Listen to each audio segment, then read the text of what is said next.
आप सभी बच्चों को बहुत बहुत नमस्कार है। आज हम लोग चाइनीज़ यात्रियों के ऊपर बात करेंगे जो चीनी यात्री थे। और भारत में चाइनीज़ यात्रियों के आने के दो उद्देश्य हैं।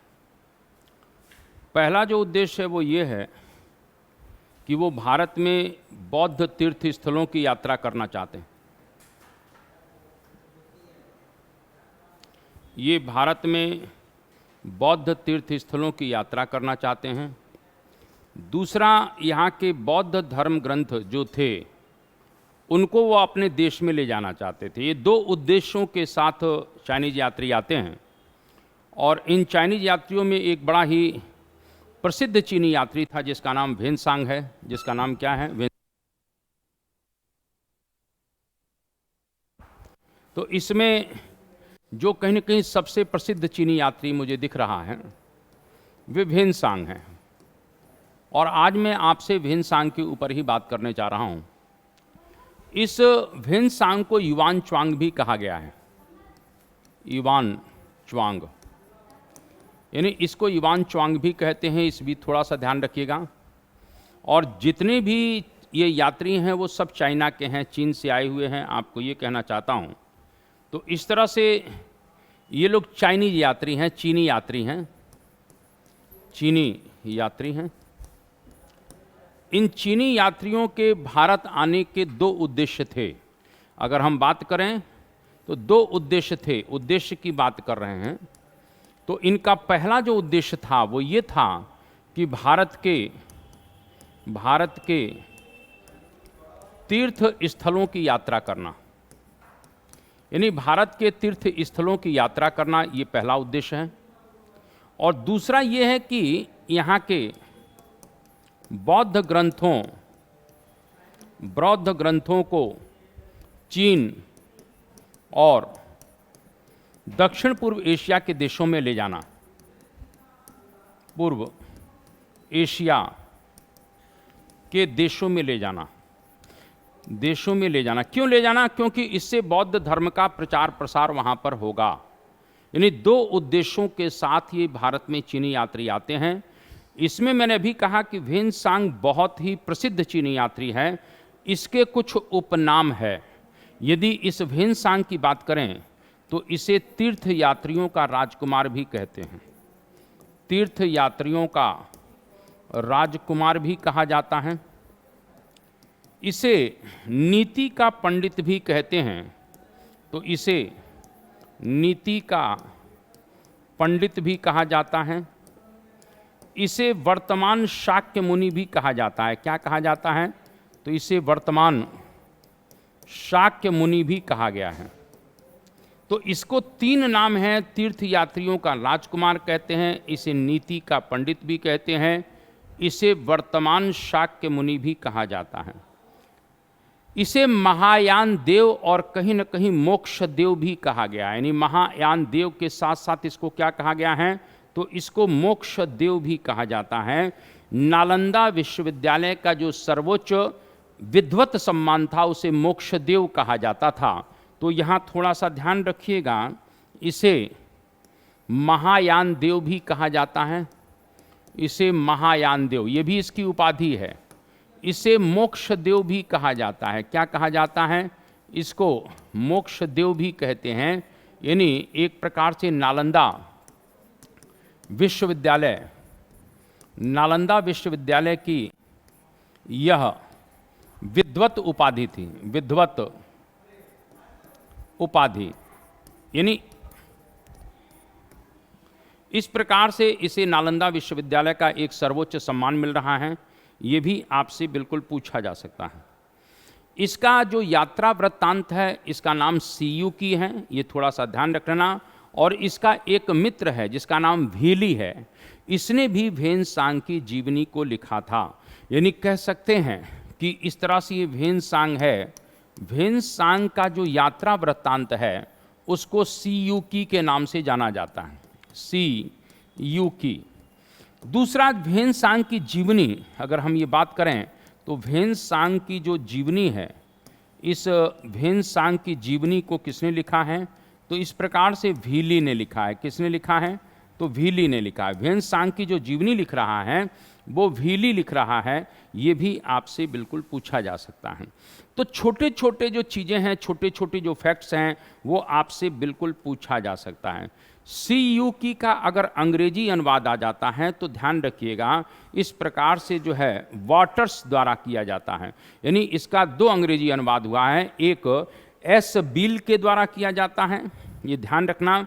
तो ये एस बिल भी करते हैं और सीयूकी का एक अंग्रेजी अनुवाद वाटर्स के द्वारा भी किया जाता है। तो यहाँ पर ध्यान रख लेना, अगर क्वेश्चन आता है सीयूकी का अंग्रेजी अनुवाद अगर देखते हैं, अंग्रेजी अनुवाद, तो अंग्रेजी अनुवाद वाटर्स के द्वारा किया जाता है। किसके द्वारा? तो ये वाटर्स के द्वारा किया जाएगा, ये भी थोड़ा सा ध्यान रखिएगा। अब हम लोग यहाँ पर कुछ बातों को लेकर और चर्चा कर लेते हैं। स्वाभाविक रूप से मैंने अभी कहा कि अगर इसके यात्रा मार्ग की बात किया जाए तो ये सिल्क रूट से भारत आता है। इसके यात्रा मार्ग को अगर हम देखते हैं कि अगर हम इसके यात्रा मार्ग की बात कर लें तो इसके यात्रा मार्ग के ऊपर अगर चर्चा करते हैं तो आप ये देखिए कि कहीं ना कहीं अगर इस यात्रा मार्ग को देखा जाए तो ये पूरा का पूरा बेल्ट चाइना वाला है और ये यहाँ से चलता है। तो ये चलता है तो इस प्रकार से सिल्क रूट से ये आता है और सिल्क रूट से आते हुए फिर यहाँ से भारत में प्रवेश करेगा, यानी एक तरह से ये सिल्क रूट से भारत आया है, इस बात को थोड़ा सा ध्यान रखना। और इसी मार्ग का अनुसरण करते हुए यह वापस चला जाता है, यानी ये किस मार्ग से आया? तो सिल्क रूट से। ये सिल्क रूट से भारत आया और इसी मार्ग से यह वापस भी चला जाता है, यानी इसी मार्ग से यह वापस भी चला गया, ये भी थोड़ा सा ध्यान रखिएगा। एक प्रकार से हम इसको और अपनी भाषा में कह सकते हैं कि ये स्थल मार्ग से आया था, स्थल मार्ग से आया और स्थल से ही चला गया, यानी स्थल से ही चला जाता है। इस बात को थोड़ा सा ध्यान रखिएगा, ये भी प्रश्न आपसे बिल्कुल पूछा जाएगा। व्हेन-सांग की यात्रा जो शुरू होती है वो 629 से शुरू होती है और इस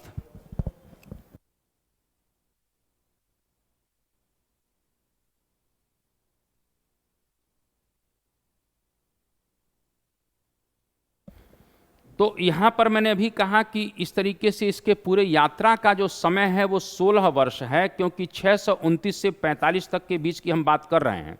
तो यहाँ पर जैसे इसके यात्रा का समय अगर देखते हैं, यात्रा का समय, तो यात्रा का समय अगर देखते हैं तो टोटल जो है वो 629 से लेकर 645 के बीच में है। अब ये ध्यान रख लेना, कहीं ना कहीं ये 630 में भारत आ जाता है, भारत आ गया, यानी ये 630 में भारत आता है। तो इसका मतलब है कि लगभग 15 वर्ष के आसपास ये भारत में रहा था। ये बात थोड़ा सा ध्यान रखिएगा कि भारत में ये लगभग 15 वर्ष रहा है। लगभग कितने वर्ष रहा है? तो लगभग जो है ये 15 वर्ष भारत में रहा था। इस बात को थोड़ा सा ध्यान रखिएगा। क्लियर है? अब यहाँ पर एक और बात कर सकते हैं। व्हेन-सांग के बारे में कुछ विशेष बात भी की जा सकती है कि व्हेन-सांग का भारत में समुद्री डाकुओं द्वारा गंगा तट पर अपहरण कर लिया गया था। ये कुछ विशेष बातें हैं, वो आपसे बिल्कुल पूछी जा सकती है, यानी कुछ विशेष बातें कर लें। तो विशेष बातों में हम ये कर सकते हैं कि व्हेन-सांग का गंगा के तट पर समुद्री डाकुओं द्वारा अपहरण किया गया। तो यहाँ पर कहीं ना कहीं अपहरण कर लिया गया, ये थोड़ा सा ध्यान रखिएगा। तो समुद्री डाकुओं द्वारा अपहरण कर लिया जाता है। दूसरी बात कि कहीं ना कहीं प्राचीन भारतीय स्थानों की पहचान हेतु, यानी प्राचीन जो स्पॉट व्हेन-सांग बताया है, अलेक्जेंडर कनिंघम ने व्हेन-सांग के यात्रा विवरण को ही अपने मार्गदर्शन के रूप में प्रयोग किया है। यानी प्राचीन स्थलों की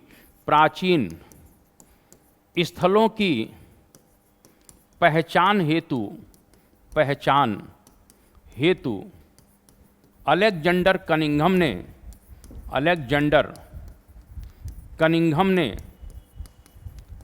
ने यानी प्राचीन स्थलों की पहचान हेतु अलेक्जेंडर कनिंघम ने एक प्रकार से भेनसांग के यात्रा विवरण को ही मार्गदर्शक के रूप में प्रयोग किया। ये थोड़ा सा ध्यान रख लेना। तो इस तरीके से उन्होंने इस किताब को अपना आधार बताया है, ये भी आपसे पूछा जा सकता है। भेनसांग को जो वहाँ के तत्कालिक शासक थे ताइसुंग, उन्होंने भारत यात्रा की परमिट नहीं दिया था, अतः उसने अपनी भारत यात्रा चोरी से या गुप्त रूप से की थी। ये थोड़ा सा ध्यान रख लेना। यानी भेनसांग को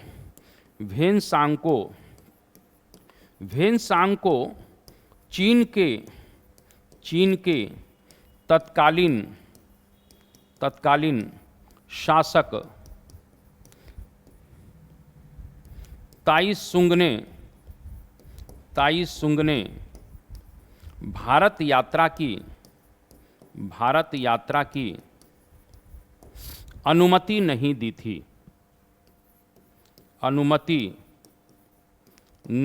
थी।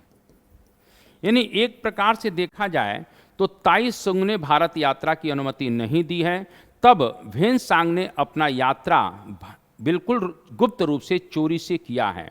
इस बात को तो ध्यान रखिएगा। तो यहाँ पर लिख सकते हैं, तब भेनसांग ने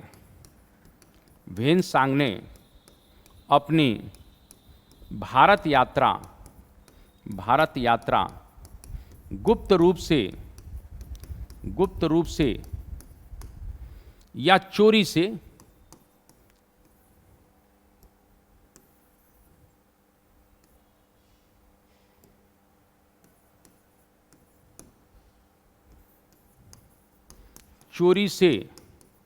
की थी। ये थोड़ा सा ध्यान रखना। तो गुप्त रूप से की थी या चोरी से की थी, ये भी आपसे पूछा जा सकता है। और जब वह भारत से चीन पहुंचा, उपलब्धियों के साथ पहुंचा, तब वहाँ के शासक ने इसका सम्मान भी किया है। यानी जब यह यहाँ से पहुंचता है तब इस वहाँ के शासक ने इसका सम्मान किया था, ये भी आपसे पूछा जाएगा। थोड़ा सा ध्यान रख लेना। जब एक प्रकार से देखते हैं कि जब वो कहीं ना कहीं स्थल मार्ग से चला होगा, तो उस समय जंगल थे, पहाड़ थे, यात्रा बहुत ही संकटपूर्ण होता था, तो मार्ग में उसे बहुत कठिनाइयों का सामना करना पड़ा भारत यात्रा के समय। तब एक जगह मरणासन हो जाता है, तब वो कहता है कि वापस लौटने से अच्छा है, यानी चीन वापस लौटने से अच्छा है कि भारत को जानने के प्रयास में मैं अपने प्राणों को त्याग कर दूं या मर जाऊं। तो इस प्रकार से यहाँ इसका स्टेटमेंट आता है कि भेनसांग मार्ग में कठिनाइयों के कारण बीमार पड़ गया। तब उसके यात्रियों ने, इसके साथियों ने कहा वापस चलो। तब इसने क्या किया, कहा है कि चीन यानी पूर्व वापस जाने से अच्छा है कि मैं पश्चिम अर्थात भारत को जानने के प्रयास में अपने प्राण त्याग दूं।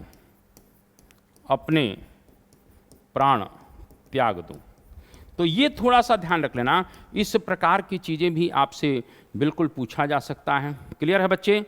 अब हम यहाँ पर बात करते हैं कि सबसे पहले वो भारत कहाँ पहुँचता है। तो कपिशा में पहुँचा। यानी भेनसांग जब हिंदू कुश पर्वत पार करता है तो सर्वप्रथम भारतीय राज्य कपिशा में पहुँचता है। इस बात को थोड़ा सा ध्यान रखिएगा। तो यहाँ पर जब यात्रा शुरू करता है, यहाँ यात्रा की बात करें तो यहाँ यात्रा जब इसने शुरू की तो इसने हिंदू कुश पर्वत जब पार किया, हिंदू कुश पर्वत जब पार करता है तो सबसे पहले ये कपिशा राज्य में पहुंचा। कपिशा राज्य में पहुंचता है। हिंदू कुश पर्वत पार करने के बाद भारतीय सीमाएं शुरू हो जाती हैं और कपिशा राज्य में पहुंचता है। ये आपसे बिल्कुल पूछा जा सकता है। इसके बाद पूर्वी भारत में वो कहाँ जाता है तो बंगाल, उड़ीसा और कामरूप की यात्रा करता है। अगर पूर्वी भारत की बात करें, पूर्वी भारत की बात करें तो ये कामरूप की यात्रा करता है, उड़ीसा की यात्रा करता है और बंगाल की यात्रा करता है। यानी एक प्रकार से कहीं न कहीं कामरूप की यात्रा की, असम की यात्रा की, और वो कहीं न कहीं एक प्रकार से बंगाल की यात्रा करता है, ये भी आपसे पूछा जा सकता है। वो कश्मीर भी जाता है और उसमें कारकोट वंश का शासक दुर्लभ वर्धन था, यानी ये कश्मीर भी गया था। कहाँ भी गया था? तो कश्मीर भी जाता है और कश्मीर पहुंचता है तो वहाँ पर कारकोट वंश का जो शासक था उसका नाम था दुर्लभ वर्धन, यानी एक प्रकार से वो कश्मीर भी गया है। तो मेरा कहने का मतलब कपिसा राज्य को पार करने के बाद वो विभिन्न क्षेत्रों का भ्रमण करता है, इस बात को थोड़ा सा ध्यान रखना। वो दक्षिण भारत भी गया था और वो पल्लवों की राजधानी कांची भी पहुंचा है, इस बात को थोड़ा सा ध्यान रख लेना। इसने पल्लवों की राजधानी कांची तक की यात्रा की। कहाँ तक की यात्रा की? कांची तक की यात्रा की, यानी एक प्रकार से पल्लवों की राजधानी कांची तक की यात्रा करता है। और जब ये जाता है तो वहाँ का शासक नरसिंह वर्मन प्रथम था। ये ध्यान रख लेना, इस समय पल्लवों का जो शासक है वो नरसिंह वर्मन प्रथम है। ये थोड़ा सा प्रश्न आ सकता है। वो पांड्य राज्य बिल्कुल भी नहीं गया है, इस बात को थोड़ा सा ध्यान रखना। उसने पांड्य देश को मालकुट कहा जरूर है, लेकिन वो पांड्य राज्य नहीं गया है, इस बात को थोड़ा सा ध्यान रख लेना। यहाँ पर लिख देता हूँ, ये पांड्य राज्य नहीं गया था, यानी ये पांड्य राज्य नहीं गया है, इस बात को ध्यान रखना। वो तमिलनाडु में जब था, कांची में था, तो उसने पांड्य राज्य के विषय में सुना और उसने पांड्य देश को मालकुट कहा है। यानी इसने क्या कहा है? तो ये भेनसांग ने, यहाँ लिख देता हूँ, भेनसांग ने पांड्य देश को मालकुट कहा है। क्या कहा है? तो मालकुट कहा है। तो ये थोड़ा सा ध्यान रखना। इस तरह के जो फैक्ट्स होते हैं एग्जामिनेशन के पॉइंट ऑफ व्यू से हमारे लिए बहुत इंपॉर्टेंट होते हैं और इसको हमें जानना बहुत जरूरी है।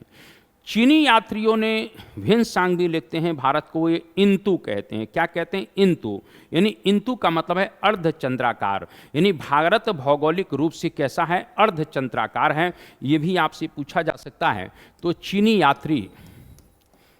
यात्री, यानी हम यहाँ पर भेनसांग की बात करते हैं, भेनसांग की। तो ये भेनसांग जो है भारत को इनटू कहता है। इनटू का मतलब है भारत जो है भौगोलिक दृष्टि से कैसा है? अर्धचंद्राकार है। कैसा है? तो अर्धचंद्राकार है। ये भी प्रश्न आपसे पूछा जा सकता है।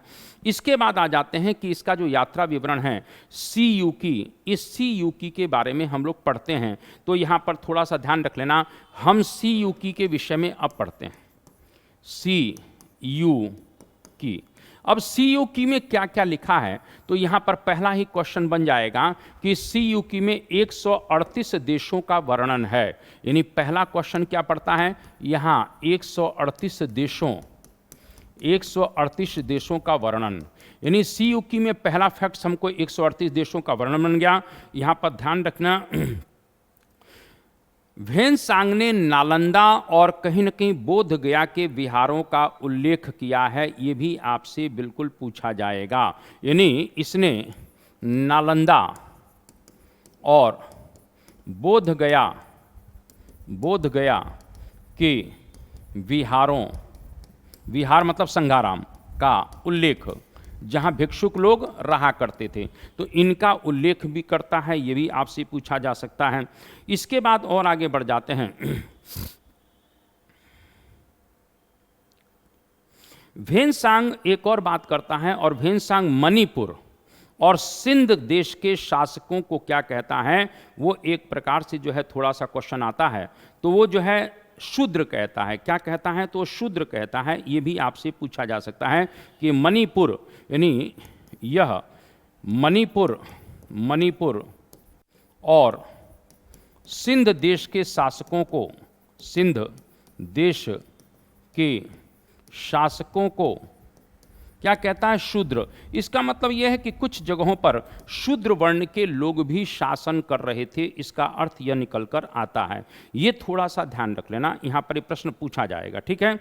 इसके बाद यहाँ पर एक और क्वेश्चन बन सकता है कि ये एक तरीके से देखा जाए तो भास्कर वर्मन, कामरूप के शासक भास्कर वर्मन के दबाव के कारण, यानी दबाव है, लिख रहा हूँ, दबाव यानी जबरदस्ती, दबाव के कारण इसे कामरूप जाना पड़ा था। कहाँ जाना पड़ा था? तो ये कामरूप गया था, कामरूप जाना पड़ा, ये भी थोड़ा सा ध्यान रखना। यानी भास्कर वर्मन ने दबाव दिया, उसने कहा कि तू नालंदा में इस समय मौजूद है, क्योंकि वेनसांग उस समय नालंदा में थे, तू नहीं आएगा तो मैं नालंदा को नष्ट कर दूंगा। तब ये बेचारा मजबूरी में दुखी होकर यहाँ से जाता है, इस बात को थोड़ा सा ध्यान रख लेना। फिर हर्ष के बुलावे पर अंततः यह कन्नौज आ जाता है। कहाँ पर आ जाता है? फिर हर्ष के बुलावे पर ये कन्नौज चलाया। ये भी प्रश्न आपसे पूछा जा सकता है। तो इसके बाद यहाँ पर थोड़ा सा क्वेश्चन को बनता है। इसके बाद ये हर्ष के बुलावे पर कन्नौज आ गया, कन्नौज आ जाता है। इसके बाद यहां पर ध्यान रखना, हर्षवर्धन वेनसांग के प्रभाव में आकर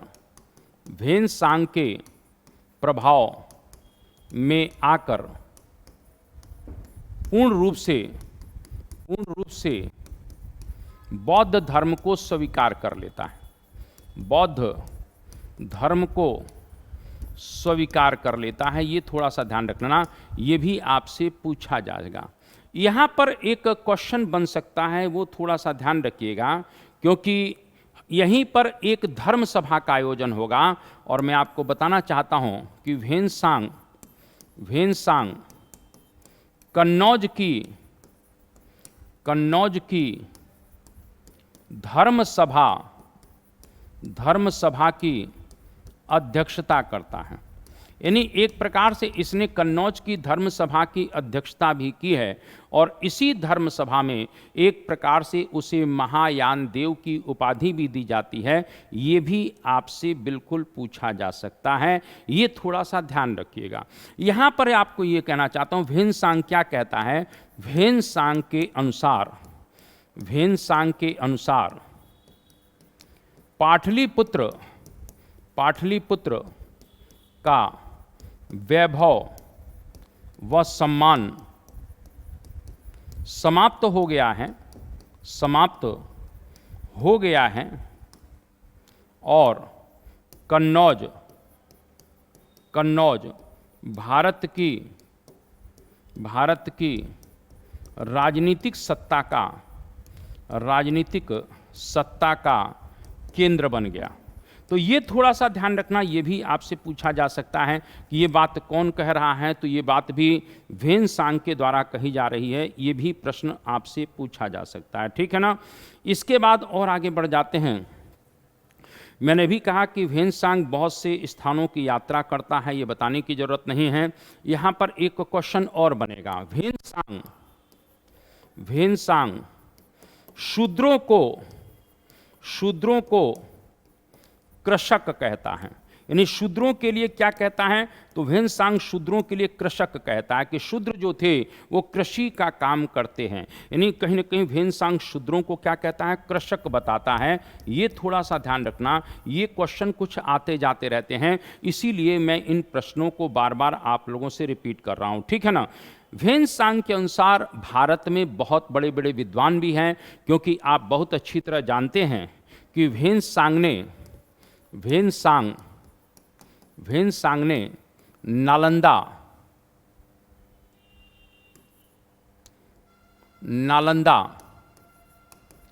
विश्वविद्यालय में 6 वर्षों का अध्ययन किया। 6 वर्षों का अध्ययन किया है, इस बात को थोड़ा सा ध्यान रखना।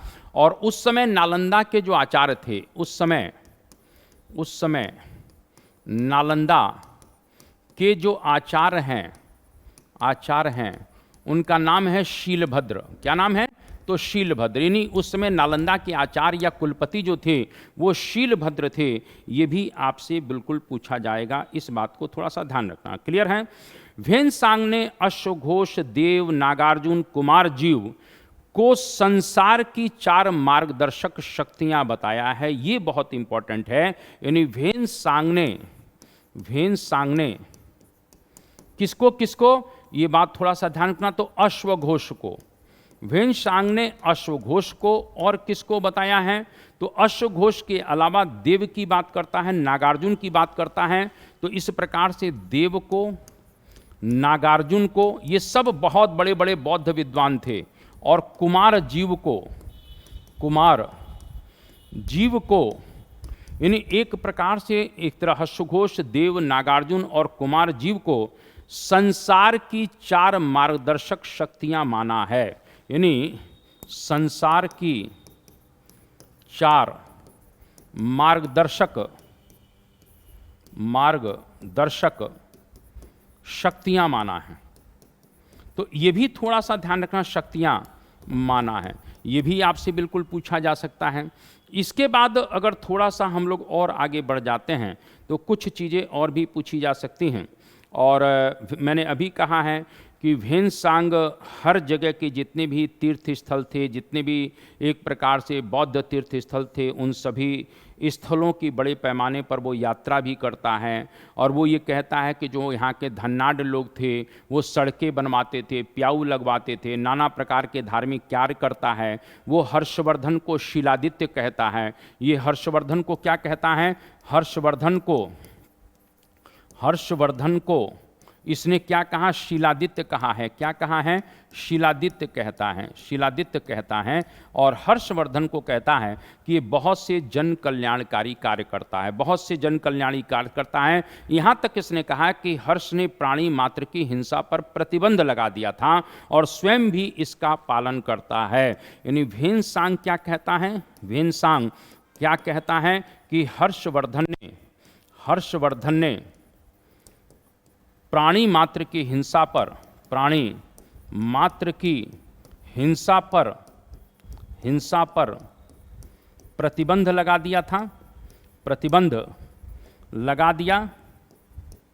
प्रतिबंध लगा दिया था और स्वयं भी इसका पालन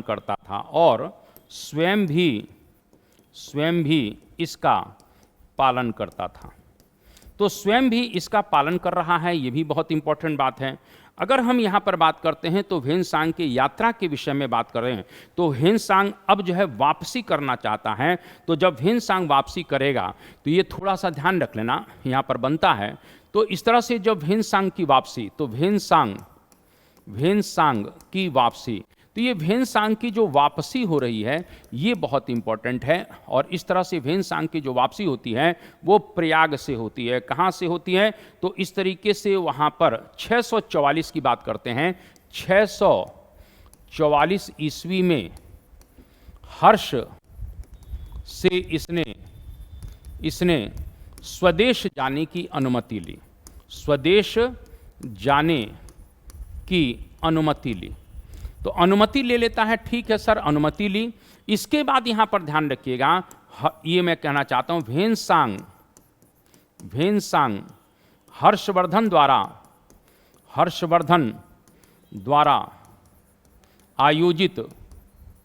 आयोजित छठी परिषद में भाग लेता है। कौन सी?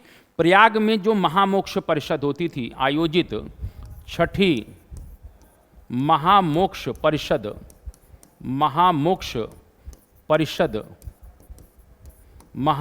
परिषद जो प्रयाग में आयोजित होती थी प्रति 5वें वर्ष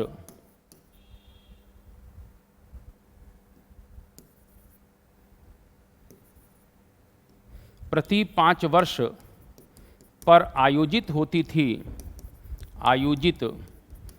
थी, उसमें भाग लेता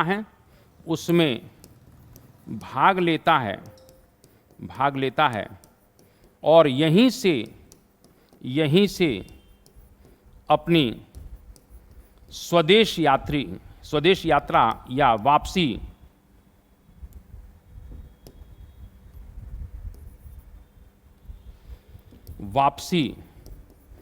करता है। यानी यहीं से अब वो अपनी वापसी करता है प्रयाग से। तो इस तरीके से हम समझ सकते हैं कि जो ह्वेन-सांग का यात्रा वृत्तांत है वो भारत के विषय में, भारत को जानने के विषय में बहुत महत्वपूर्ण है। इस क्लास को आप लोग देखिए, इस तरह के कहीं न कहीं इवेंट्स में लेते आऊँगा। जय हिंद, जय भारत, वंदे मातरम।